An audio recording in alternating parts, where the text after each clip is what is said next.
We're going to be spending some time today in chapter 7 and 8 talking about your personal credit. We're going to be starting off with just talking about assessing and securing your credit itself. Now understand when we talk about credit that we're primarily talking about revolving open-end credit cards and other personal loans. And there are many advantages to using credit. It helps to build a good credit score.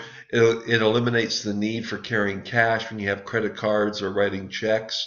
But there's also disadvantages to credit, especially credit cards. Excessive spending is one of the greatest disadvantages because you can very easily spend more than what you could really afford. And it also then allows you to just have a large accumulation of debt, especially on a credit card when you're only making the minimum payment. So as we look at credit cards, we understand that there are, the text talks about just some of the legal ramifications out there, some of the things for you to be aware of. And I think one of the biggest things that you want to be aware of is just the impact of credit payments on savings itself. Because as we talk about having personal financial plans and whether it's for retirement, whether it's for large purchases, any of those kinds of things, the more credit you have, the less opportunity you have to save. And obviously you can see on the graphic here on the screen that if you use credit, that no matter what your net cash flows are, a greater amount has to go to pay on those credit cards. You have less amount to go to savings. But for the same net cash flows and the same amount of savings, if you do not have any credit, then or the same amount of spending, if you don't have any credit, then you're able to do much more along the lines of saving itself. So when you talk about credit, there's something out there called credit history, which a credit history can be established even as a college student by renting and timely payment of utility bills, and usually those kinds of items allow you to start to build a credit history. There's also financial counseling out there if people get into adverse conditions. Credit bureaus, I just want to briefly mention about credit bureaus. Credit bureaus provide credit reports documenting your credit payment history. So if you get sloppy on the payment of your bills, if you are late, if you decide that you don't want to pay something, it's going to show up on credit reports. And these reports are provided by the credit bureaus to document your credit payment history. And there's three primary credit bureaus: Equifax, Experian, and TransUnion. And free credit reports are available annually to anybody for your own personal credit itself. I just as we look at this whole subject of credit bureaus and the effect on credit, I want to just briefly look at this whole subject called identity theft. Because this, which didn't used to be in existence, or you hardly heard about it not too many decades ago, is now a rather significant threat to every individual, except for those who are living completely off the grid. So let's just talk a little bit about identity theft. This is a theft that occurs when an individual, without permission, uses your identifying information for his or her personal gain. I mean, quite often they'll open credit cards, they'll order things on credit, they will go out and sign contracts and obligations, and all sorts of bad things can happen.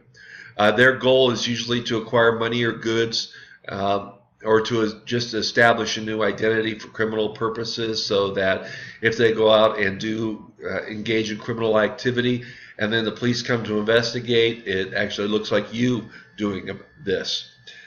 According to the text, it impacts about 15 million people each year, costing $50 billion a year in just lost sales themselves.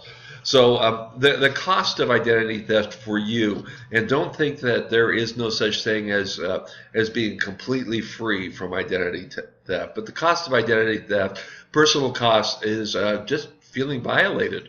It's just like somebody breaking into your house. you feel like that which was personal, that which should be your personal space, has been violated, and can contribute to a great sense of insecurity. If you have a history of somebody who has taken your identity and done things in the past, you can have problems getting a job.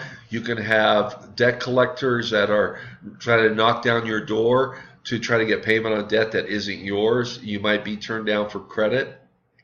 You might just lose money right out of your pocket. The average individual loss is $1,500, and there's time and money that's spent to repair the damage. Individuals will spend an average of 600 hours dealing with damage control necessitated by identity theft. Some of the tactics which identity thieves will use are, it's necessary to be aware of. One of them is shoulder surfing. This is a tactic used when an identity thief stands close to you in a public place and reads the number of your credit card as you conduct business. So, for example, if you're at the grocery store or some other store and you put your credit card down on the counter in front of you, you actually run the risk of somebody, especially if they are very good with numbers, somebody of just looking at your credit card, getting the number. They can even read the extra security number that may be on the front on some credit cards, and then be able to take that information and to use it primarily to purchase things online.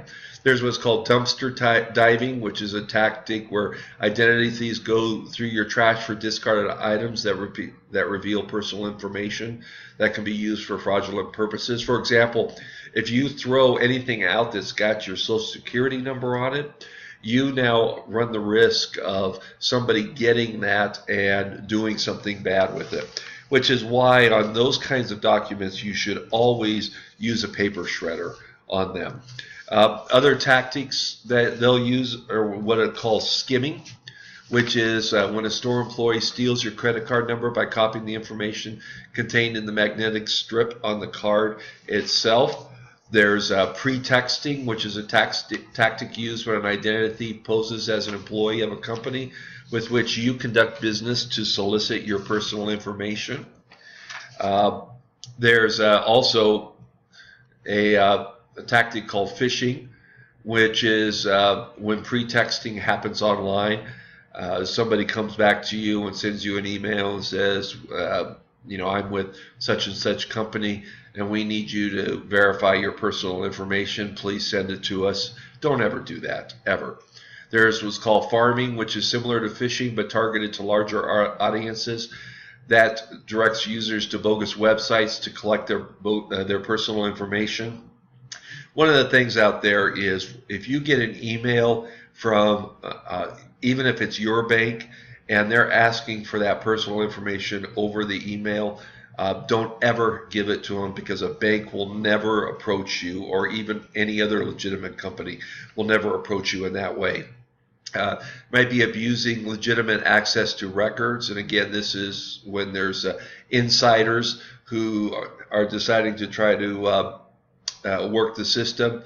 Crime rings, of course, anybody involved is criminal in nature, but sometimes there are people that are colluding with one another. And the last one itself is just violating your mailbox. Both incoming and outgoing mail can provide personal information. And I'll just give you a story for it myself. My wife primarily pays the bills online, and a number of years ago, we still had some bills that we were paying with a check, and we would put that out in our mailbox out in the street, and then it would be out there. We'd put the little flag up, and when the mail person came by, then they would take the outgoing mail out of our box.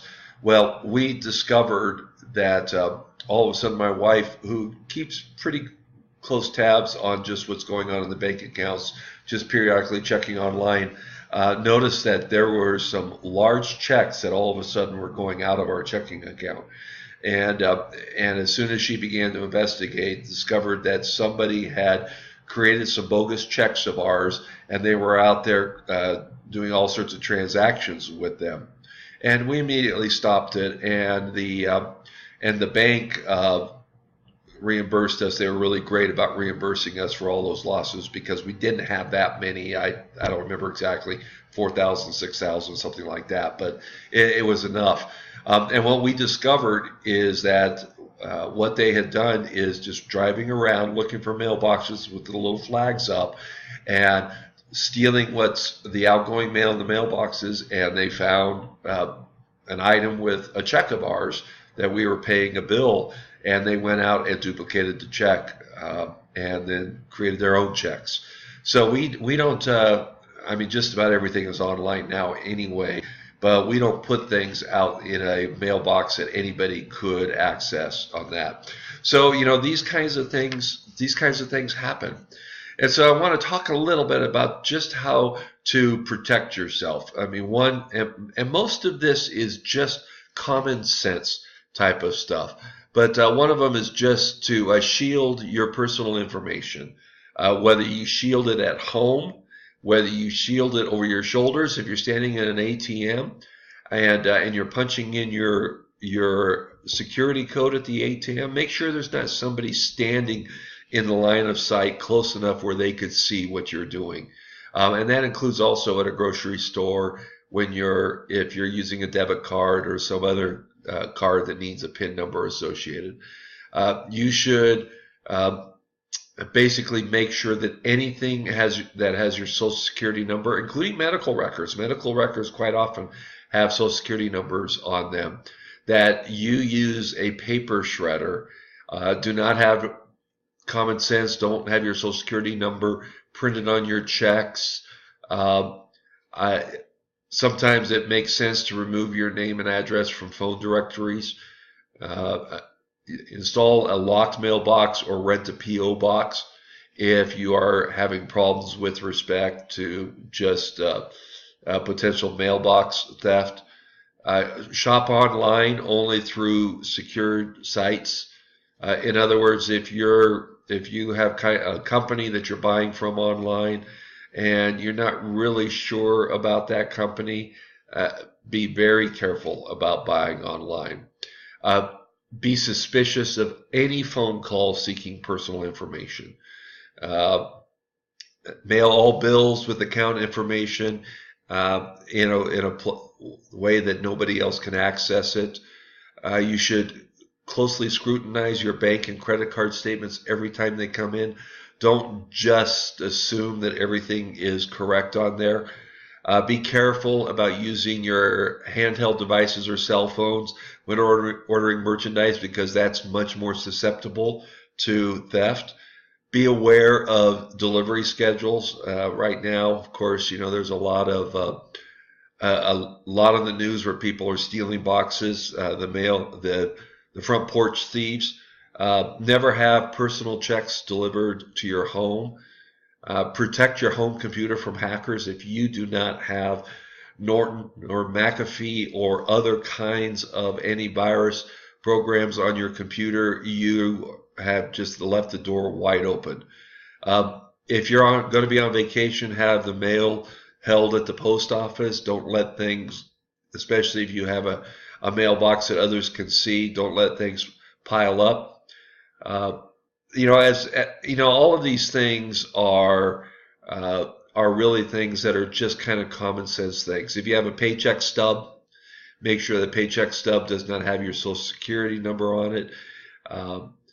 And if it does, then you need to make sure that those stubs are appropriately discarded. If it is showing up on your paychecks, you might want to have a discussion with your HR director or your payroll director to say that maybe that's something that doesn't need to be kept on there. If you do experience identity theft, these are just some of the items I just mentioned that you should be using. You can go back and look at these online itself. I was kind of behind on changing the slides, but as a response to identity theft, you should take immediate action. Don't wait and say, well, I'm very busy right now. The longer you wait, the more that things are going to happen and the more risk you run of not being able to recover or retrieve all of your losses themselves. You obviously, if somebody calls and you feel like it's a inappropriate call, make record of that. If there's a phone number, uh, contact the police, of course. If there's the slides say contact the FTC. Obviously, if there is a Better Business Bureau, and it's a company that exists out there, then and not just a scam company, you ought to be contacting everybody that you can, and you also ought to contact your bank, creditors, any others that might be impacted out there. Uh, and so really a lot of this is just plain common sense. Just have that sense of, man, is there something here that doesn't smell right? And the more trusting you are, the harder it is to uh, flesh these things out. But it's nowadays you just have to be extra careful to protect your identity, and especially as you are in the process of trying to establish a credit history.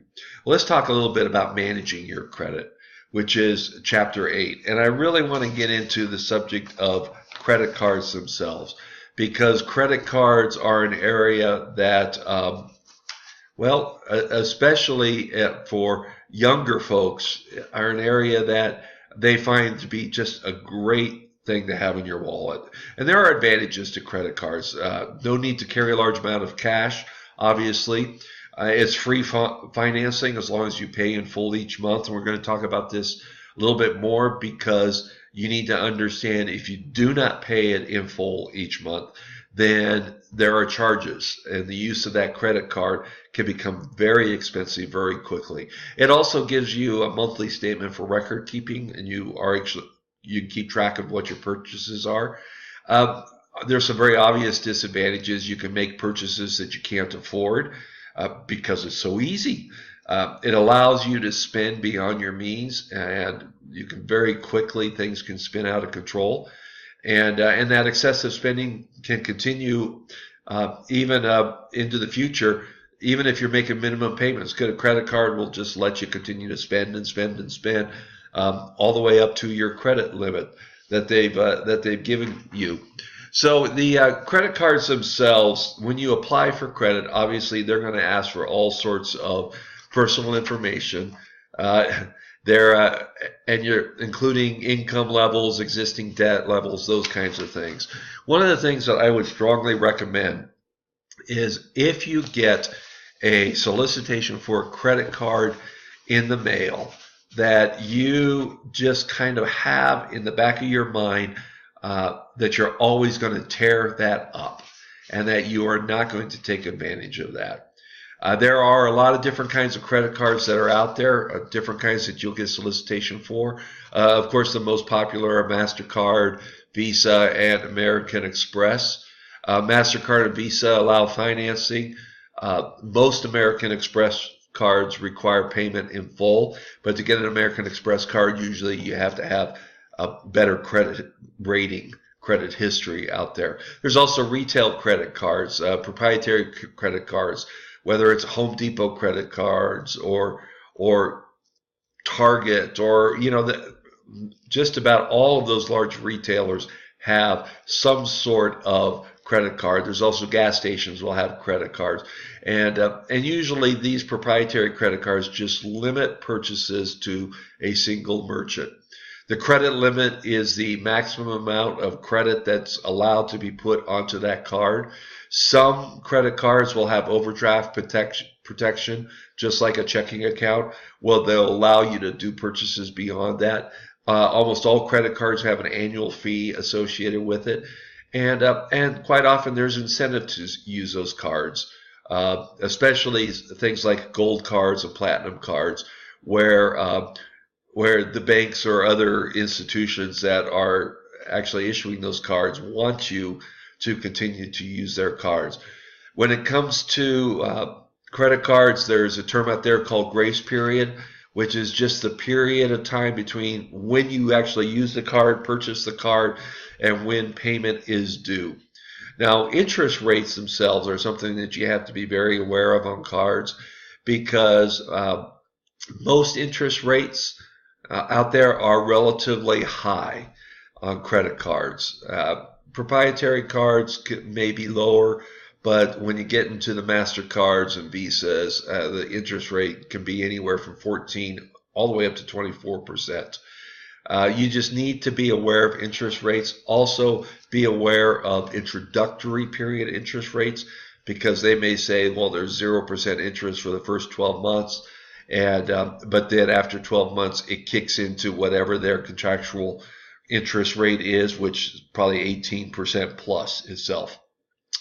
On credit cards, I want to talk for a minute on finance charges. Finance charges is the interest that you pay as a result of using the credit. And there's a number, cards will have different ways that they calculate the interest. Average daily balance method is the method that is the most frequently used. It's the interest charged on the average daily balance at the end of every day in the billing period. And there's also the previous balance method, which is interest charged on the balance at the beginning of the new billing period. And then there's also a third one, which is the adjusted balance method, which is the interest is charged based on the balance at the end of the new billing period.